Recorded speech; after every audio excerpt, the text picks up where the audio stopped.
Hi guys, welcome to Pakistani family. तो कैसे हैं आप सब? मेरा नाम आजाद है। नाम नदीम। तो यार चैनल पर नहीं हो तो चैनल को सब्सक्राइब करें, इंस्टा पे फॉलो नहीं किया तो फॉलो कर सकते हैं, लिंक मिल जाएगा डिस्क्रिप्शन सेक्शन में। तो यार आज का वीडियो बहुत ज्यादा बड़ा होने वाला है। आज हम देखेंगे मेगा प्रोजेक्ट फ्यूचर के जो दिल्ली में स्टार्ट हुए हैं या स्टार्ट होने वाले हैं या जिन पे काम जारी है वो वॉच करेंगे। तो यार काफी ज्यादा इस वीडियो की रिक्वेस्ट आती, जल्दी से देखते हैं ये वीडियो। तो कौन हम करते हैं 3, 2, 1 एंड स्टार्ट। दिल्ली हमारे देश की राजधानी के साथ साथ ये एक यूनियन टेरिटरी भी है। अच्छा, इसके कारण हमारी सीरीज में दिल्ली को हम सेपरेटली कंसिडर कर रहे हैं। दोस्तों वैसे 1 महीने पहले ही मैंने दिल्ली में बन रहे मेगा प्रोजेक्ट के ऊपर एक वीडियो बनाई थी।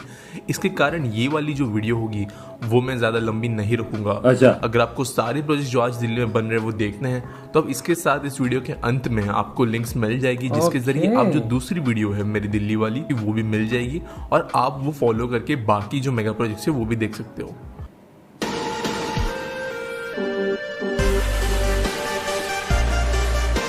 Howard train.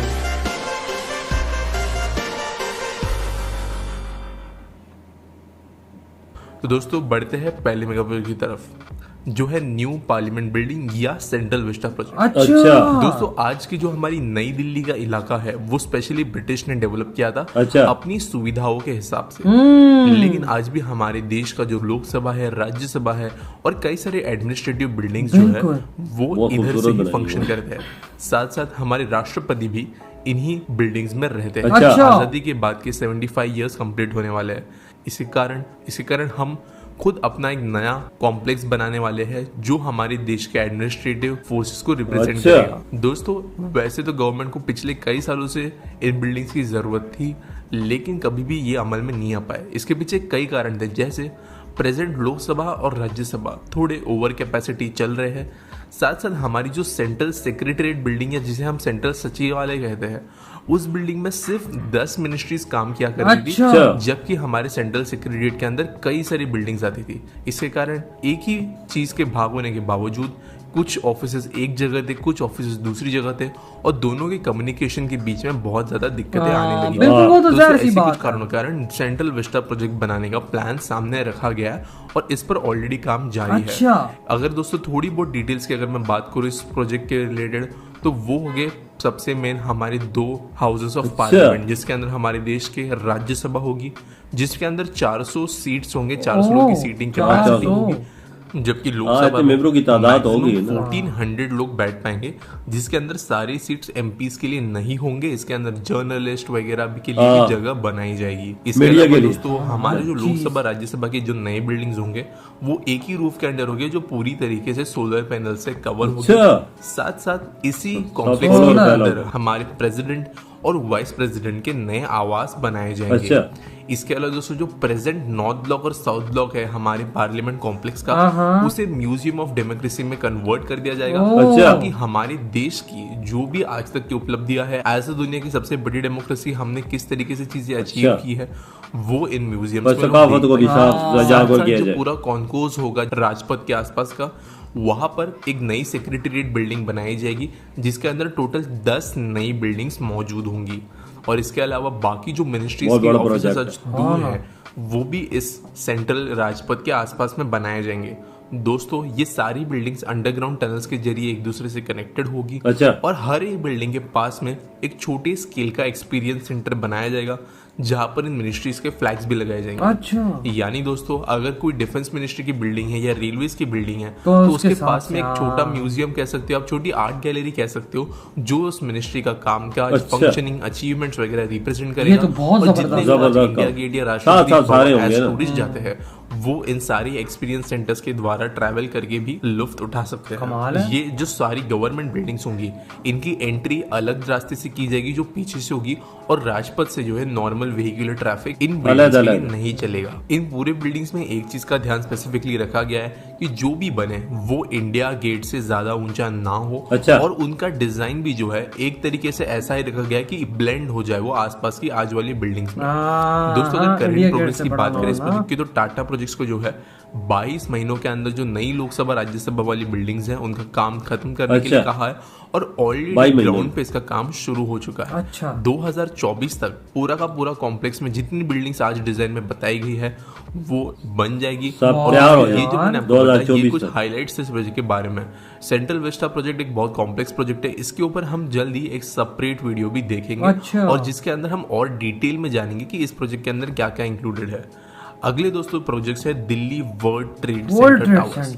दोस्तों स्मार्ट सिटी मिशन के अंतर्गत कई सारी बिल्डिंग्स बनाई जा रही है कई सिटीज में जो कमर्शियल, रिटेल, रेसिडेंशियल हर तरीके के फंक्शन को सर्व करती है। अच्छा। इसी में एनबीसीसी जो हमारे देश की one of the leading development body है जो गवर्नमेंट हैंडल करती है, इनके जरिए प्रोजेक्ट सामने रखा गया है।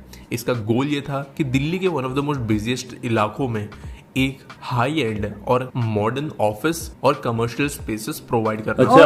दोस्तों ये जो प्रोजेक्ट है ये एक बहुत बड़ी एरिया में फैला है। अच्छा। और टोटल 3 लाख स्क्वायर फीट का टोटल इसका अवेलेबल फ्लोर स्पेस होगा। इस प्रोजेक्ट के अंदर 12 टावर्स बनाए जा रहे हैं जिसके अंदर मैक्सिमम 7 फ्लोर्स तक की हाइट होगी। अच्छा। और इन बिल्डिंग्स में 8000 गाड़ियों की आप पार्किंग कर पाए इतनी स्पेस दी जाएगी। दोस्तों यहाँ पर जो ऑफिसेस बनाए जा रहे हैं उनके स्पेसेस और साइजेस में बहुत ज़्यादा वेरिएशन आपको मिलेगा। साथ साथ यहाँ पर common conference rooms, auditoriums, ball rooms वगैरह जैसी सुविधाएं भी दी गई है। इस बिल्डिंग के पीछे एक बहुत इंपॉर्टेंट गोल था, इस बिल्डिंग को हो सके उतना ग्रीन और एनर्जी एफिशिएंट बनाना। इसके लिए कई सारे state of the art techniques यहाँ पे यूज की जाएगी, जैसे रूफ्स पर नॉन हीट ट्रैपिंग तरीके की ग्लेजिंग होगी ताकि सूरज की जो गर्मी है वो अंदर के कमरों को गर्म ना करे। डबल वाटर सप्लाई ताकि इवन डिस्ट्रीब्यूशन ऑफ वाटर हो और एक तरीके की विंग्स पर लोड ना आए। इसके अलावा इस बिल्डिंग का अपना खुद का सीवेज ट्रीटमेंट प्लांट होगा। इंटीग्रेटेड बिल्डिंग मैनेजमेंट सिस्टम जिसके कारण जो अनयूज्ड एरियाज है, जो अनयूज्ड एलिवेटर्स है, उनका पावर जो है अपने आप ऑफ कर दिया जाएगा और ज्यादा से ज्यादा एनर्जी, इलेक्ट्रिसिटी यहाँ पर बचाने की कोशिश की जाएगी। ऑटोमेटिक है सर। मैक्सिमम सनलाइट का usage, water cooled chilling systems होंगे एसी के लिए जिसके कारण ज्यादा एनर्जी बच पाए। और बिल्डिंग्स के रूफ के ऊपर सोलर पैनल्स भी लगाए जाएंगे। इन टावर्स का काम ऑलरेडी ग्राउंड पर जारी है। इसके कंस्ट्रक्शन या फिर इनिशियल पोजीशंस की डेट जो है वो साल 2021 बताई गई है। और उस टाइम से आधे ऑफिसेज आप कह सकते हो कि शुरू हो जाएंगे। जबकि आने वाले 1 से 1.5 साल में पूरे के पूरे वर्ल्ड ट्रेड सेंटर के जितने ऑफिसेज हैं उन्हें उनके ओनर्स को दे दिया जाएगा। इसके बनने के बाद में एक नया सेंट्रल बिजनेस डिस्ट्रिक्ट दिल्ली को मिलेगा और बढ़ते अगले प्रोजेक्ट की तरफ जो है IGI एयरपोर्ट एक्सपेंशन। अच्छा दोस्तों इंदिरा गांधी इंटरनेशनल एयरपोर्ट हमारे देश का बिजिएस्ट एयरपोर्ट है और सबसे बड़ी एयरपोर्ट्स में से भी एक है। वैसे अगर पिछले 3 दशक की बात करें ये पहले भी छोटे मोटे और बड़े तरीकों से एक्सपांड किया जा चुका है। अच्छा। और इसकी कैपेसिटी को अभी और बढ़ाने के लिए एक नया एक्सपांशन प्लान सामने रखा गया है। दोस्तों आज इस एयरपोर्ट की जितनी कैपेसिटी है उसे 100 मिलियन पैसेंजर से और बढ़ाने के लिए ये नया प्लान सामने रखा गया है। इसके कारण ये दुनिया का one of the biggest airports होगा in terms of passenger capacity. इस एयरपोर्ट को ना सिर्फ साइज में बड़ा किया जा रहा है लेकिन कई state of the art technologies इस एयरपोर्ट के लिए यूज की जाएगी। अच्छा।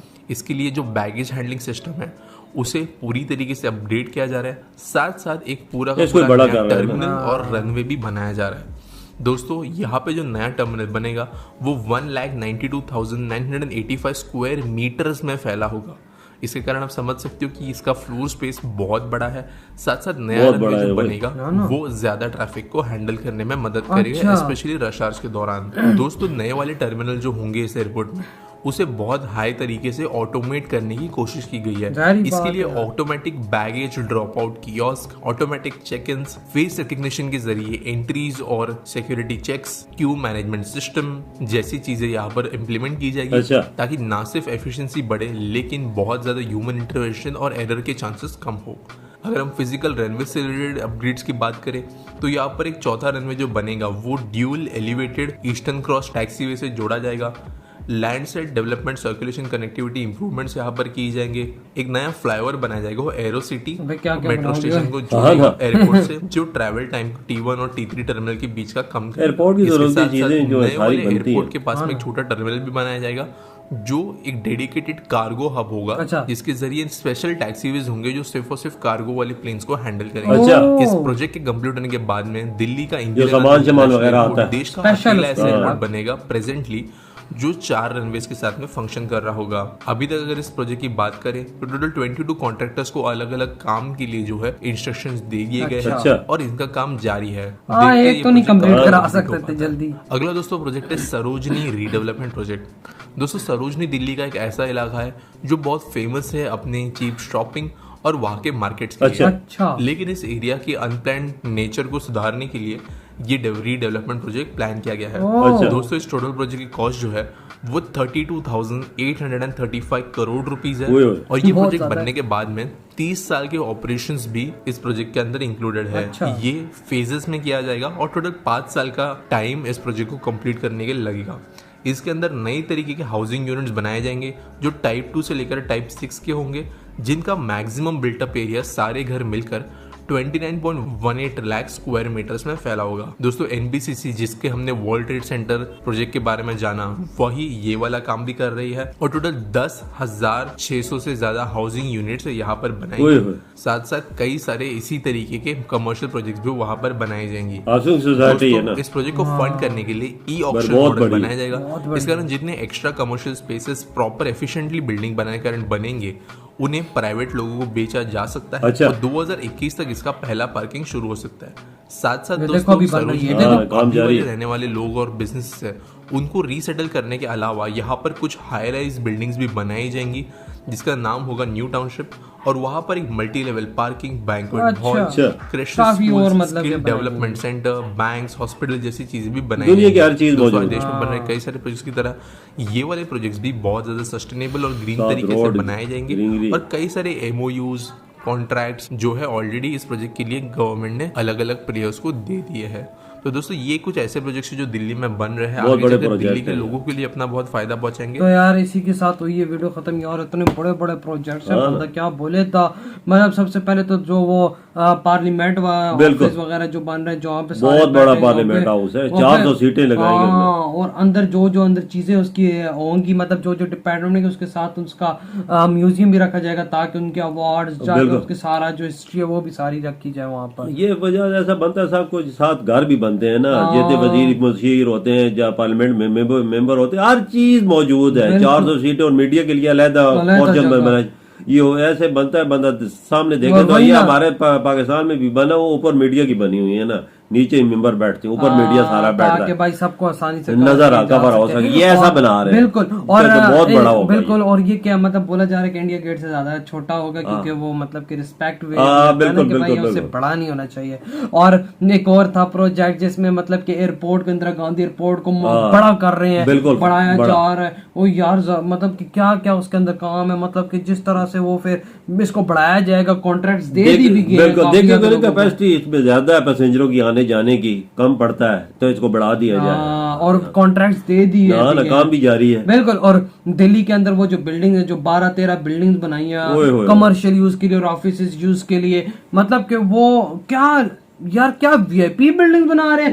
मतलब ऐसा सिस्टम धूप अंदर ना लगे गर्मी ना अंदर हो। वो एसी में तो होंगे लेकिन वो एक प्रोटेक्शन नाम की चीज होती है ना। मसला होता है ना, ये ऐसे पत्थर यूज करते हैं ना, बाहर से मंगवाते हैं ना, जिन पे धूप असर करे तो अंदर ठंड होती है, ये ऐसी चीजें बिल्कुल। और मिरर्स भी ऐसे होंगे शीशे वाली बिल्डिंग है तो भाई वो भी चीजें ऐसी होंगी, हमें तो इतना पता नहीं है, हम तो पहली दफा ऐसी चीजें देख रहे हैं, वो भी इंडिया के अंदर। ये दुनिया की जदीद तरीन चीजें ना, ये दिल्ली नहीं है भाई, ये कोई न्यूयॉर्क ही लग रहा है जिस तरह की चीजें बता रहे हैं। अंदर ऑटोमेटिक एलिवेटर्स, ऑटोमेटिक हर चीज ऑन ऑफ होगी, सोलर पे चलेगा सारा सिस्टम सोलर पे प्लेट। ये बहुत जबरदस्त चीज है, बिजली की जरूरत ही नहीं। हाँ बिजली की जरूरत, एनर्जी सेविंग के लिए बड़ा बेस्ट चीज है। और जो एक और वो बना रहे हैं वो रीडेवलप कर रहे हैं, मतलब कि वो ऐसी बात है पहले की चीजें बनी होती हैं वो मतलब बनी हुई होती हैं, लेकिन अब सही तरह एक प्लान करके उसको दोबारा रीडेवलप करना, उसको सेटिंग करना बहुत ही बड़ी बिल्कुल होता है।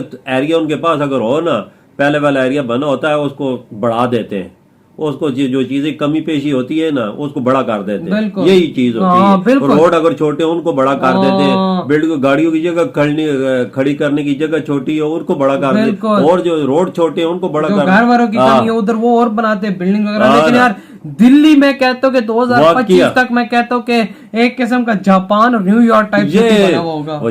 लोग दुनिया के हर मुल्क के लोग आते हैं, सीधा दिल्ली के अंदर आते हैं, कैपिटल इंडिया का। बिल्कुल, इसमें इसका तो ख्याल करना पड़ता है। तो यार आप लोग बताएं आपकी क्या थॉट है। वीडियो खत्म करते हैं, हमने बहुत ज्यादा ख्याल रखना। तो बाय।